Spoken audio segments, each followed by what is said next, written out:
Conversamos con Jorge Yamamoto, psicólogo social, ya nos acompaña de inmediato en el programa. Gracias y bienvenido a la Central de Informaciones. Un placer de saludarte, Tatiana. El gusto es nuestro. Bueno, estamos ya más de 6 meses de estado de emergencia y hay personas que todavía siguen congregándose, siguen reuniéndose, fiestas, reuniones familiares, sociales.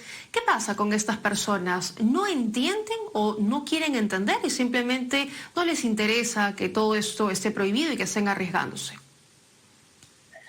Hay un proceso de desensibilización, por un lado. ¿Qué quiere decir esto? Que si nosotros estamos frente a un riesgo como las arañas, pero de pronto empiezan a haber muchas arañas y muchas arañas, poco a poco le vamos perdiendo el miedo a las arañas. Lo mismo viene ocurriendo con el COVID. Al inicio había cierto cuidado y cierto temor, pero conforme se han ido relajando las consecuencias policiales, conforme se están dando señales de que ya está bajando el COVID, la gente interpreta mal esto y se empieza a relajar.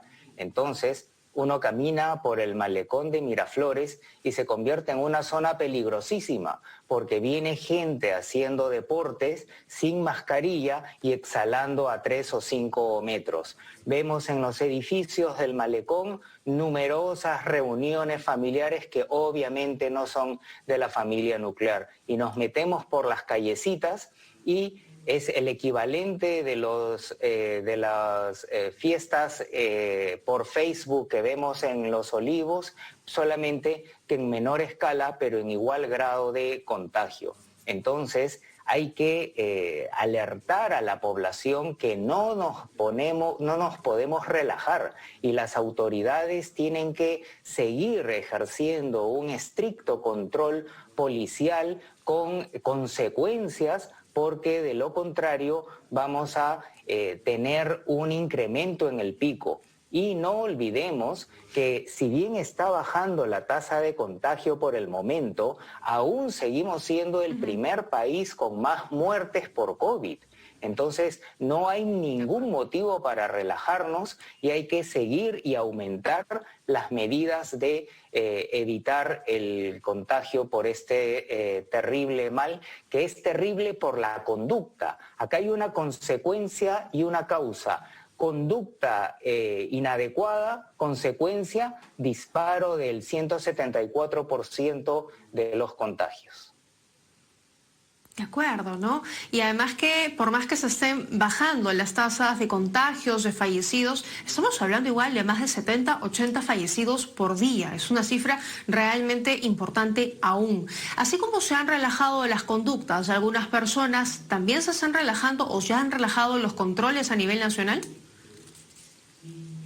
Efectivamente, si opera correctamente la prohibición de las reuniones familiares, tendríamos la ciudad permanentemente vigilada y de pronto escuchamos una fiestita y a la fiesta rápidamente es reprimida por el serenazgo y la policía. Pero ¿qué es lo que vemos? Que el control es muy bajo, no alcanza a que se vea una suerte de temor por la consecuencia. Y escuchamos fiesta por aquí, fiesta por allá, cada barrio y cada familia en su propio estilo. Entonces la gente dice, no pasa nada y se empieza a contagiar esto a nivel, digamos, de plaga. Entonces esto hay que controlarlo desde un inicio, es como la mosca de la fruta. Si no se ataca cuando está llegando, después no hay quien le ponga pare. Pero eso quiere decir entonces que reaccionamos ante la posible o eventual sanción y no estamos reaccionando ante la conciencia que tendríamos que haber generado ante el peligro que representa la enfermedad. Correcto. La conciencia es algo extremadamente escaso en nuestro país y en la práctica nos llevaba a una producción que es de las más bajas del mundo, a una puntualidad que es la mundialmente famosa hora peruana y a un estándar de calidad que es el así nomás o a la criolla. El problema está en que esa falta de conciencia ahora está matando y nos pone en primer lugar del mundo por mortalidad por COVID.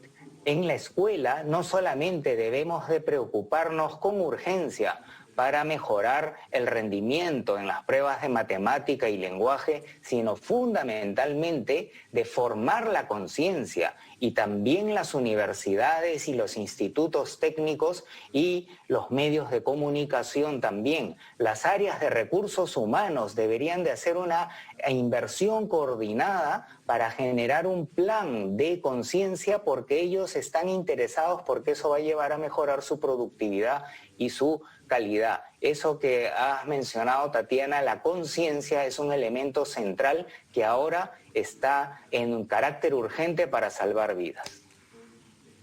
Y cuando hablamos de conciencia, hablamos de valores, responsabilidad, pensar en el otro, me cuido porque me importa mi familia y me importa también la gente, y no solo pienso en mí y el resto, ¿qué importa?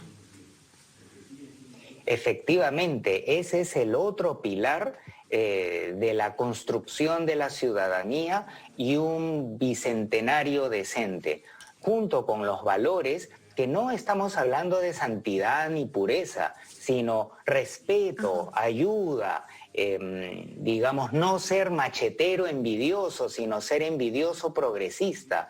Esos temas permiten una convivencia en donde cada uno sume y se genere una ciudadanía en donde todos salimos ganando. Pero los antivalores empiezan a crear una guerra de todos contra todos, no nos importa el resto y todos salimos ganando y salimos de nuevo muriendo como país en primer lugar por mortalidad por el COVID-19. Junto con ese plan de conciencia hay que hacer un plan nacional de valores.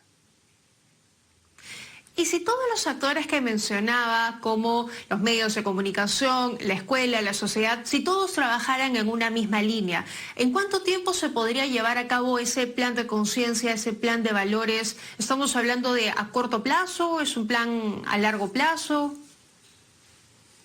En el corto plazo se tiene que hacer un programa de cumplimiento de normas. Y eso de un mes para otro, sino de una semana para otra, se puede lograr el cambio. Como la velocidad máxima en la Costa Verde, en la curva de Javier Prado, el usar cinturón de seguridad, el no fumar en los cines. Eso ya se ha comprobado ampliamente con los estudios de la psicología.